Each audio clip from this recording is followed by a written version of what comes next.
Hello everyone, my name is Jen and welcome to the Book Refuge.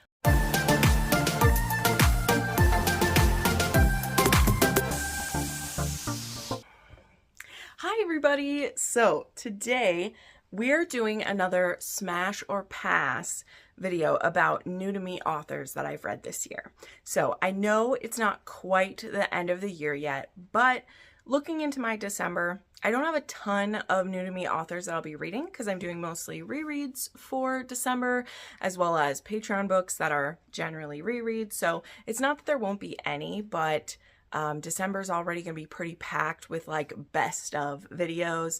And also, just to be straight up transparent, I didn't know what else to film today. I'm trying to pre-film a few things for the Thanksgiving holiday where I'm going to be gone for quite a few days. And I looked into my list because I do keep in my beautiful little journal here, I keep a list of all the new to me authors to me that I've read. And I realized that I have 47 of them to go over. So the way I like to do this is I made one other one of these where I did the first 45 of the year. And so now we have a bunch more. And it always shocks me when I look at this list, some of the ones that are first time authors that I already now love so much, right? And also some of these authors where I wrote the name down, I don't even remember what the book was because they're obviously going to be a pass for me, right? So the way that I'll do this is some of them I own the books because I liked them enough or I already had them, but I'm going to go through this list of 47 authors, and if I have the book, I'll hold it up. If I don't, I'll put up a picture and I'll tell you whether they are a smash, which if you don't know, that means that you would smash them, you would squish yourself up against them and, you know, love them to death, right? Or pass, which means I wouldn't read them again, or undecided. And I do have that for a few of these. So yeah, some of them I'll give you more of a reason than others, but since we do have 47 to go through, y'all know how much I already talk, so we'll see where we're at with this. All right, so the first one up is Leah Stone, and this was an author that I had an arc of for Lies That Bleed. And I DNF'd this one, so this author is going to be a pass.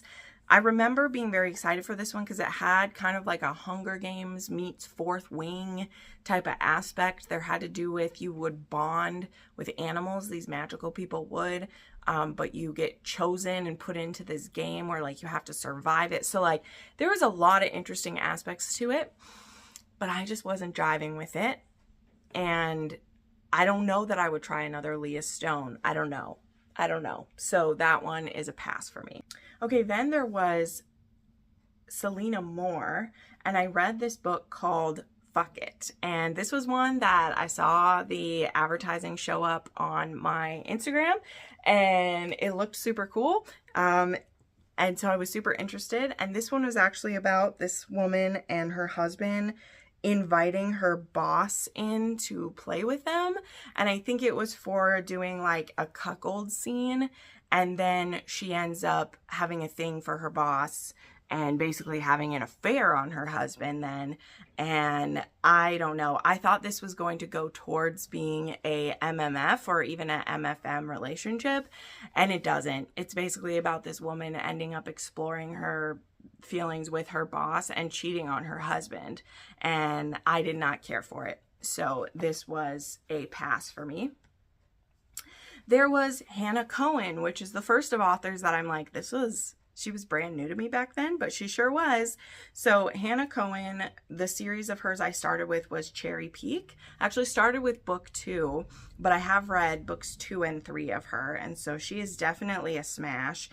These are cowboy-esque or ranch romances, and both books 2 and 3 I really enjoyed. I had ALCs of those, and I was into it for sure. So that is definitely a smash from me. Okay, there was also one that, again, can't believe that she was new to me back then, but there was Willow Astor. Actually just talked about her in another video. But yeah, Mad Love was the first book of hers I read, and this was back in July that I read this, and I had an ALC of this one, absolutely a smash. I've now read books 1 and 2 in this series. Loved both of them. She just writes such sweet, heartwarming stories. This series is about single dads. It's called The Single Dad's Playbook, and I adored it, and I can't wait to continue to read more of her. I actually have an interview with Willow Astor on my page now as well, so definitely check her out. She's just the sweetest. Okay, there was also Gabriela Gomez. This was, or is, a traditionally published read, and I got this one from NetGalley, and I just did not jive with this one too well, I'll be honest with you. I thought the hero was a bit of a limp noodle, and the heroine was very frustrating to me, and I don't plan to read more from this author. I really wanted to like this. But, you know, you can't force yourself when it's just not jiving, you know? Okay, then we have one that, again, was so good, and that was Emilia Rossi, and this was, of course, His Tesoro, which I got the gorgeous copy of this one. I loved this one so much. It definitely has its issues, but I loved how, like, new and different this one was. I love the disability rep that was in this, and though the third act was a little bit wonky for me, I was so impressed, and I can't wait to read more from this author. I know there's another one coming in, like, this series. I also believe she has, I think it's Omegaverse. I know there's a reverse harem that she's written, and I don't know if I want to read that, but I will read more of her, so it's a smash for sure. Okay, then there was Samantha Christie, which, again, I have known and heard of this author for years, but the first book that I actually read, it was because one of my viewers recommended it to me, and I read it because of the disability rep in it. It has a deaf heroine and actually a deaf daughter to our hero, who he finds out that he has I believe she's like 5 years old when the mother goes into rehab, and she's actually like dying or is dead. Maybe she is dead, and the grandparents don't want to take care of the child. So yeah, he finds out about her later.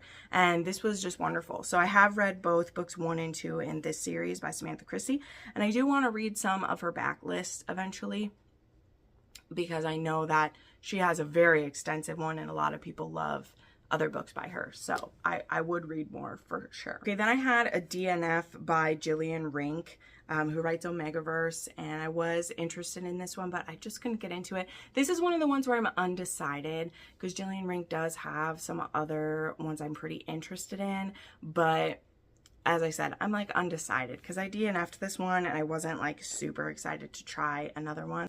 There was Nikki St. Crow, who, yes, I hadn't read up until this point, and I got an ALC from Must Love Audio for this one, and it was actually a spin-off from like the Lost Boys series, so I would smash this one. I will try her again. For sure, she left us hanging in the one I was reading, but I think I might eventually read the Lost Boys series as well. Then there was Tracy Ann Warren, who I read for Rake Appreciation Society this summer, and this was okay. I would say that I'm undecided on Tracy Warren. There are a few others I might be willing to try. I know there's like the husband trap, the wife trap, the like marriage trap, that people have suggested before, but this was the one that we read for book club, and it was just okay to me. So I'm definitely undecided about her. Let me know if you have any favorites from her that I should try. That would maybe help me make up my mind. Okay, we had Erin Hawkins, and the book was Surprisingly Us. This was a part of the Unexpectedly in Love series, but this was the first one that I read. Again, ALC that I had for this one. This was like a ballerina and a businessman, I think is what it was, if I'm remembering correctly. And this was okay. I mean, I think I would say smash for it. It was fun. I ended up at a 4-star with this one. The narration was really good as part of it. So yeah, I think I would. All right, next up was Rebecca Quinn. This was absolutely a smash. I tried Ensnared, The Brutes of Bristlebrook, And this was one of the books that was suggested by it was in my 12 Recs from 12 Friends, which I did abysmally at this year. I think I only got through like 6 of the 12. 1, 2, 3, 4, 5, 6. Yeah, I only got through 6 of the 12. But you know what? This was one of them, and it was great. This one is going to be a why choose, and I would say it's more why choose than reverse harem because it's kind of like apocalypse style. And though the heroine is being with like all the men, some of the men are together too. So there have been many different like pairing ups and everything. So I binged books 1 and 2 because book 3 was supposed to be coming out very soon. So I was like, oh, let me get caught up in this series. Well, now it's been pushed out. So I don't know when we're getting book 3. She said we'll get it by the end of the year, but the end of the year is winding down very quickly. So I'm not sure. But she is a smash. I would read more for sure. Okay, then there was Two Wrongs by Kimberly Camarillo, and she was a new to me author that I read for my Patreon actually, so there's an exclusive review of this available on my Patreon. So I'm a bit undecided if I'll read more of hers. I did like this one, spoiler for that video, I did enjoy this. This is a ex's dad, but actually it involves cheating because they're not exes yet in the story. And this was there's also daddy kink in here. It was really hot. It's also very heavy and emotional in other ways. Like there's some drug use for not one of the main characters, but people in here. And there was an accidental overdose. Like this was very heavy. So I'm unsure if I'd read more, but it wasn't awful. So that's why like I'm undecided. Like it was okay, but was it okay enough to read more? I don't know.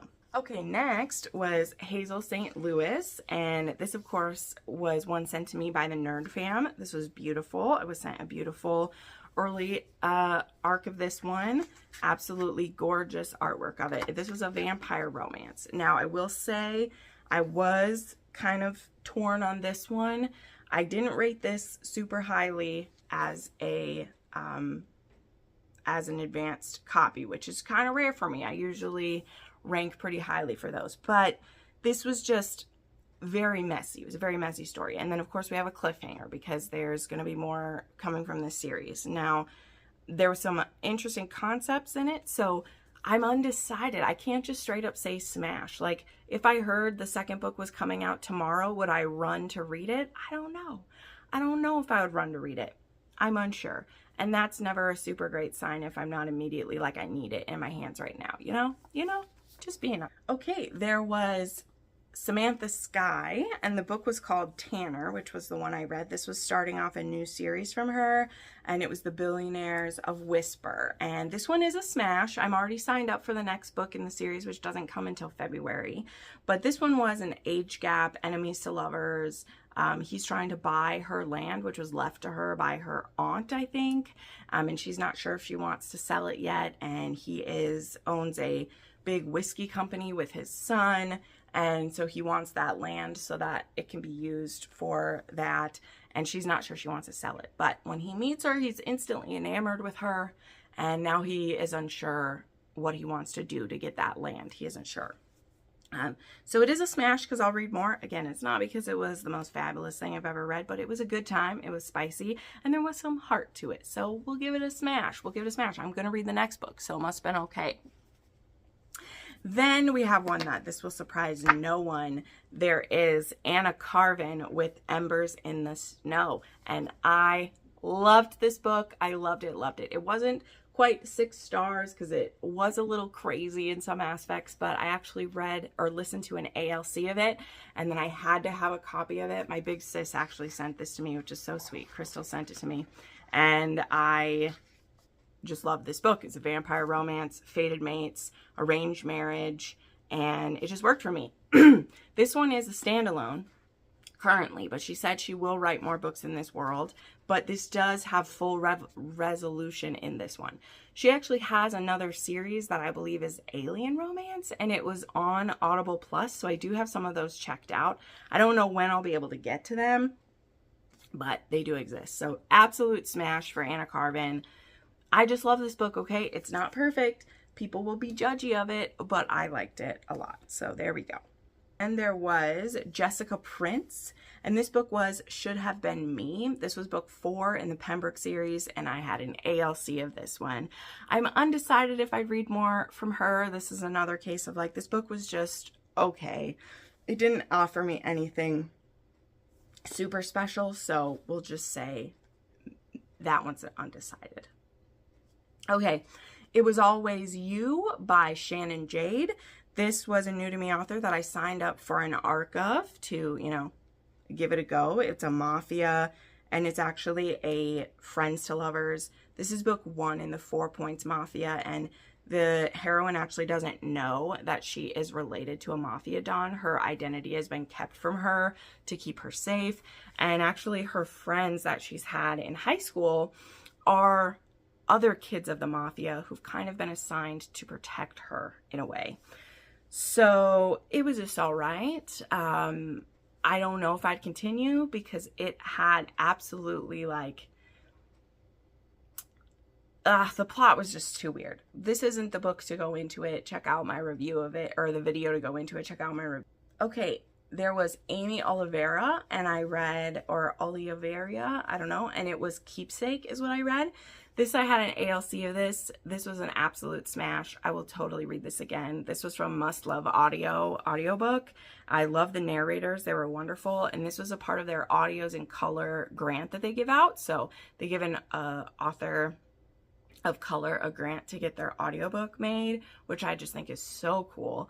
And so I signed up for this because I'd never heard of this author, and I was like, I want to support them and give it a go, and I loved it. This was one that it was I've went in deep about this one before, but this one was about this woman that she was made the guardian of her friend's kids over her family. So like the woman who died, none of her family was made guardians of these kids. And so this woman gets basically handed these 3 orphans to take care of. Well, they're not orphans. Their father is still alive, but he's a loser. And the uncle of the kids moves in to help take care of the kids. So this was a smash. Definitely will read more. I got to keep it moving. We're not even halfway through these. Ashley James. This was my first Ashley James. They're all my first. Why am I doing this to myself? This was an MM romance, Dad's Best Friend. It was just okay. I'm undecided if she's a smash. I didn't end up signing up for the next one in the series. I don't know how I feel about it. Okay, there was Lila Heron. This was another one that I read for my Patreon. This was what was this one for? Shucks. I don't remember what this trope was for. I'd have to look, but I know this involved killers. I think this involved serial killers, or revenge. I don't know. So this one is probably a pass because I don't remember it well enough to do it. There is an exclusive review on my Patreon somewhere though, if you want to know, but I apparently didn't care for it too much right there.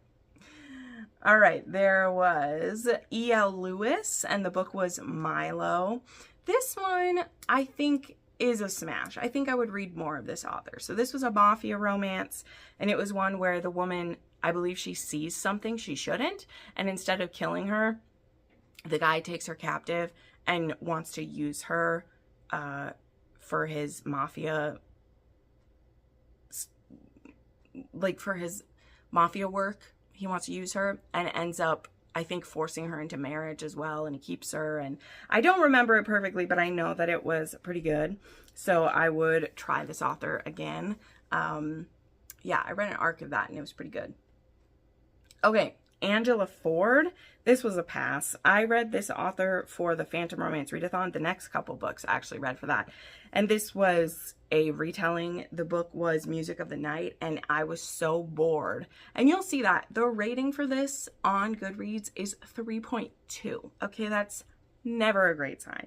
It was not good. I didn't enjoy myself. I skimmed a lot of it. I didn't like the characters, so it is a pass. And I'm sad about that because Angela Ford had some really cool retellings listed, but after that book, I do not trust them to try another one. Okay, there was Anna Campbell, who I also read for the readathon, and this one was untouched, and this author is a smash for me. I will try her again. This was a gothic one. Man, I can't go into the details of all the books. I have, all of these that I'm talking about, I have them in my weekly wrap-ups too. I should point that out. So if any of these authors, if you want more deep about it, you can check out that playlist. I have them in there because, we still have 20 plus to go here. But I would read her again. I have a few on my mind as well. Okay, we have Trick by Natalia Jaster. And I was sent this by NerdFam and her. This was a special edition of Trick. And I will read more of this author. I will continue this series. I don't know when, but I will. This was a book that it was originally like YA and it's been rewritten as adult. A lot of spice was put in. I know that's controversial for the people who read it originally. They think only spice was added into it. For me, reading it now, not having read it before, that didn't really bug me. I thought this was a really powerful story, and particularly after some things I've discovered about so I'll just say one of the reasons this is very controversial is because of the way that the mentally disabled are treated in this fantasy world. And the hero poet, he actually has a child who is mentally divergent or disabled, and he's protecting that child. And our heroine is a princess, and she wants to help him change how these children are treated. And some people don't think that that was handled well. Well, of course, that is a very touchy subject, and that is going to be very difficult to read about. But Natalia Jaster isn't completely off base that happens. There are places in the world where that is happening right now.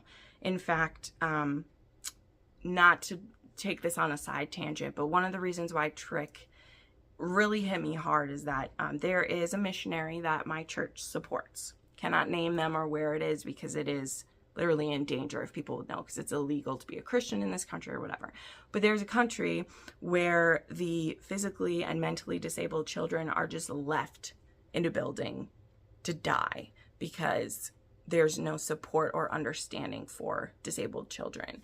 And these missionaries that we support, they created basically an orphanage for that. And now they've been working on this for 30 years, and the government has actually supported getting one of these orphanages placed in every region in their country now. So those things are slow. That stigma is slowly changing, but it has taken years. So anyway, sorry that I made a side tangent about that, but it's not that, people are allowed, and you should be disturbed by certain things you read in here. But I don't think that's because Natalia Jaster isn't giving the care that it deserves, in my opinion, okay? We can be uncomfortable about a thing, and it can be hard to look it in the eyes. But I think that's because some of these things ring true for just the true evils of the world. And when you have two characters that their whole goal is to try to change that, I'm excited to see where that story goes. So that's just my 2 cents. That isn't the life that I live in, thank God. But I was impressed by the story. So anyway, sorry, that's a smash. I will be reading more of hers. For sure. For sure. Okay, then, who can forget Rhea Morris Edwards? Sovereign. This is absolutely a smash. I've read 2 books by this author already, and Sovereign is on my top reads of the year. This was a 6-star book for me. This is a dark cowboy romance. It's age gap. It's BDSM. This is an erotic romance. It is not going to be for everyone, but boy, was it for me. And I'm already very excited to reread this one and review it. I can't wait to do that. It's going to be amazing. I can't wait. We're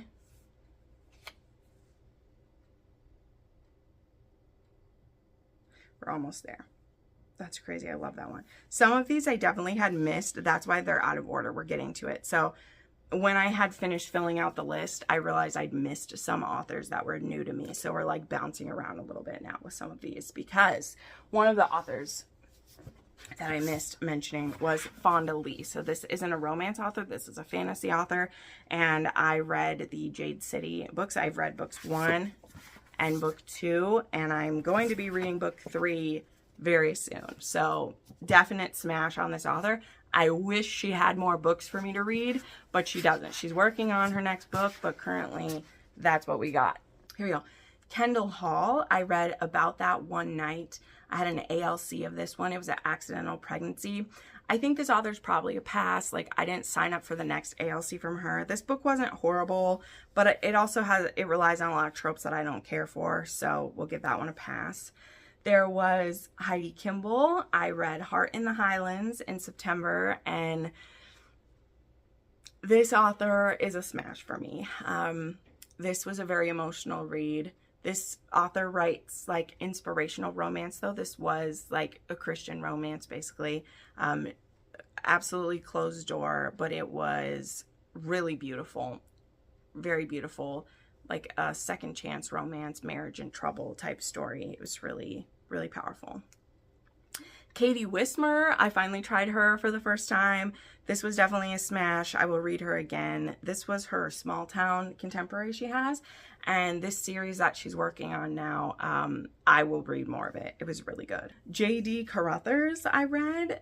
This was an ALC. This is the first book in the Love Over Murder series, Rival Secrets.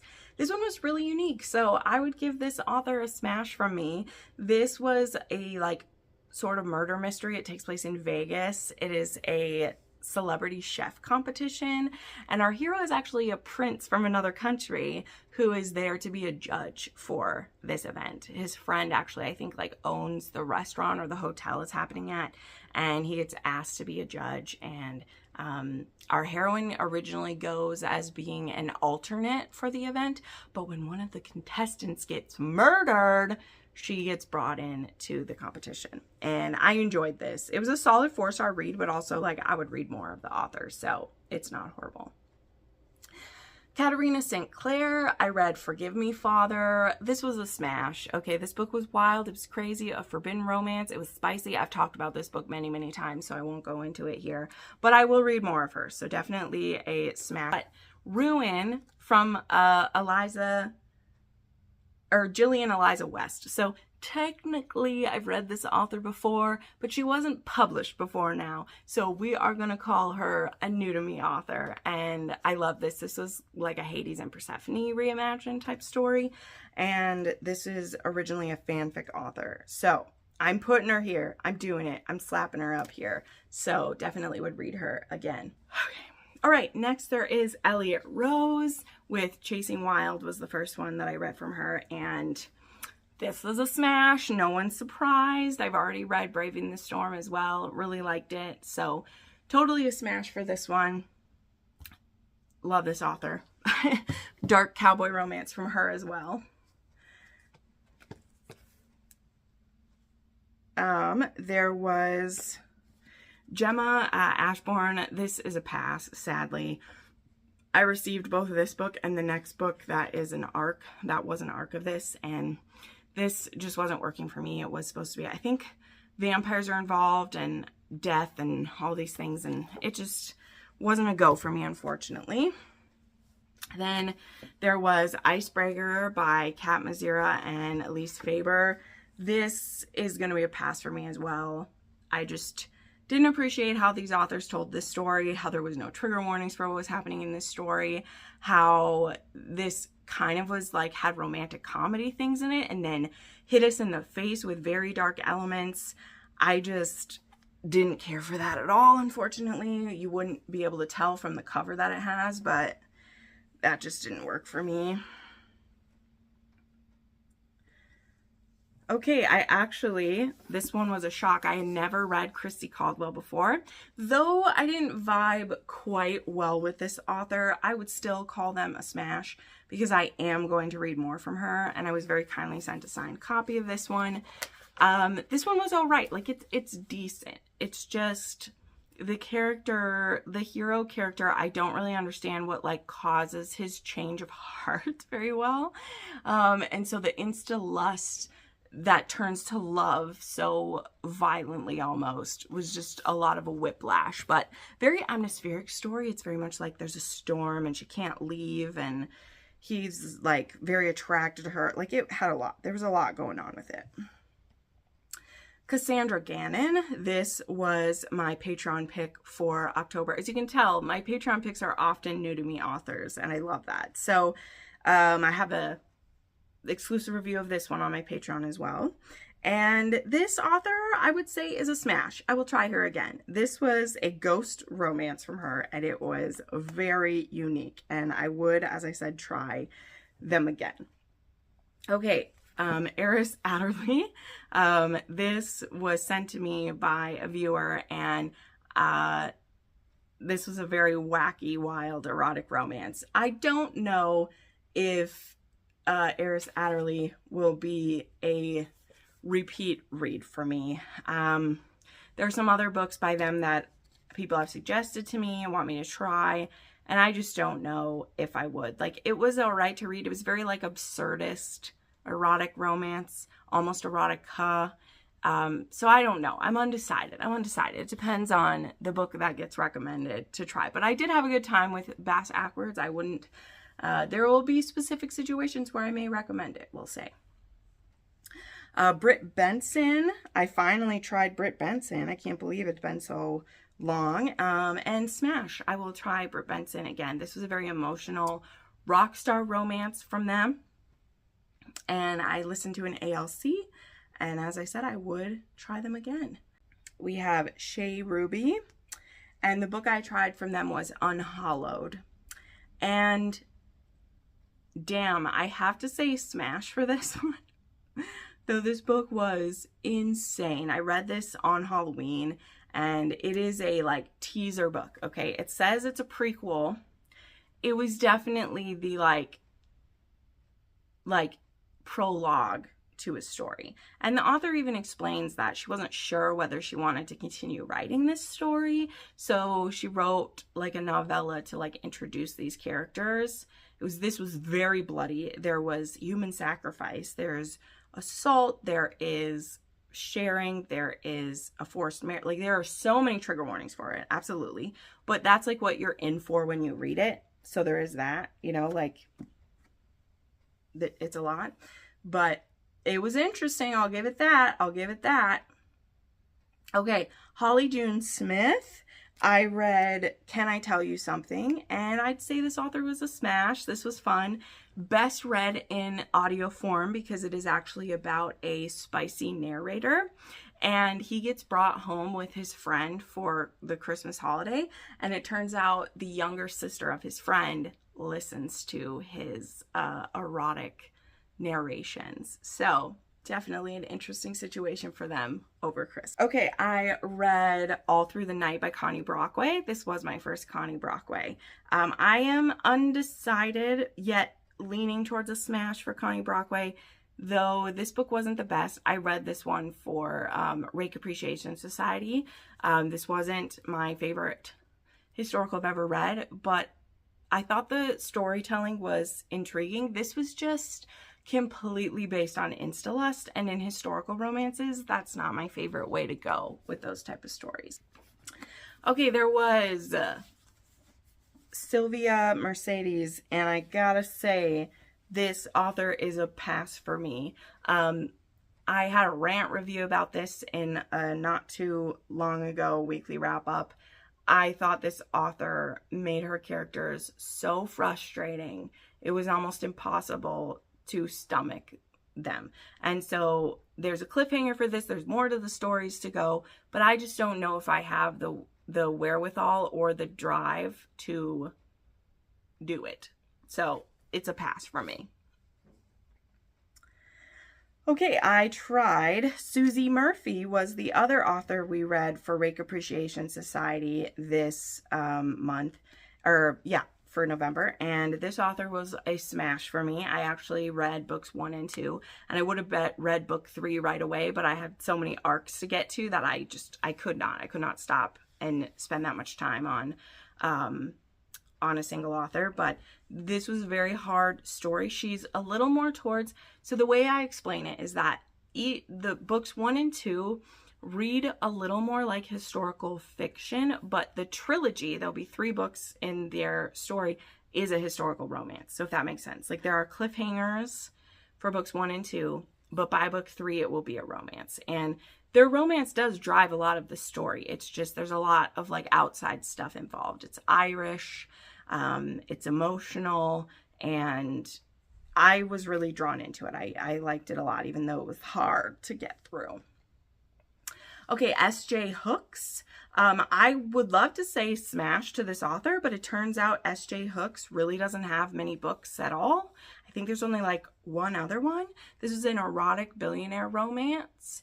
And apparently this was Twilight fan fiction, which I did not know, but one of my lovely viewers told me that it was. But yeah, this was a billionaire romance. It is escort romance, and I really liked it. I talked about it recently in a wrap-up. And then we just have a couple left here. So there was Cade Patrick, which I actually DNF'd, so that would be a pass. Just talked about this on the last weekly wrap-up, so I won't go into it. And then finally, the last new to me author that I've read up to this day is Maggie Rodden, and I was kindly sent this copy by the author of Bull Rush, and this is a smash. I will absolutely read more of this author very soon. This was a wild one for sure, and I enjoyed myself quite a bit with this one, so definitely would read her again for sure.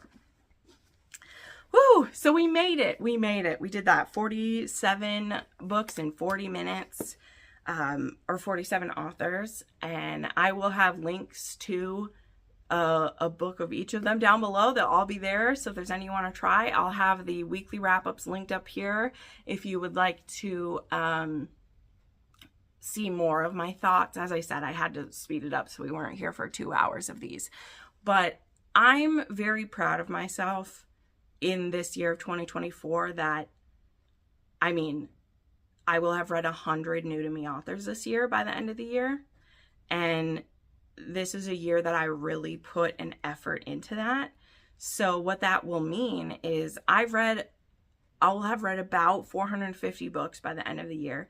And so if I have 100 new to me authors, about a quarter of my reading will have been new to me authors. And again, that wasn't even something I was like trying to do until about halfway through the year, but I was keeping track of new to me authors. And about halfway through the year, I was like, I'm gonna start digging up more, you know, because we always want to find that next new like treasure to us. So I hope that I have put some new authors on your radar, and let me know if there's some new to you authors that you've tried that I should give a go to, or if there are any of these authors that I have passed on or I'm undecided about, if you could recommend other books from theirs, okay? So thank you so much for watching, my friends. You're the absolute best, and I'll see you next time. Bye.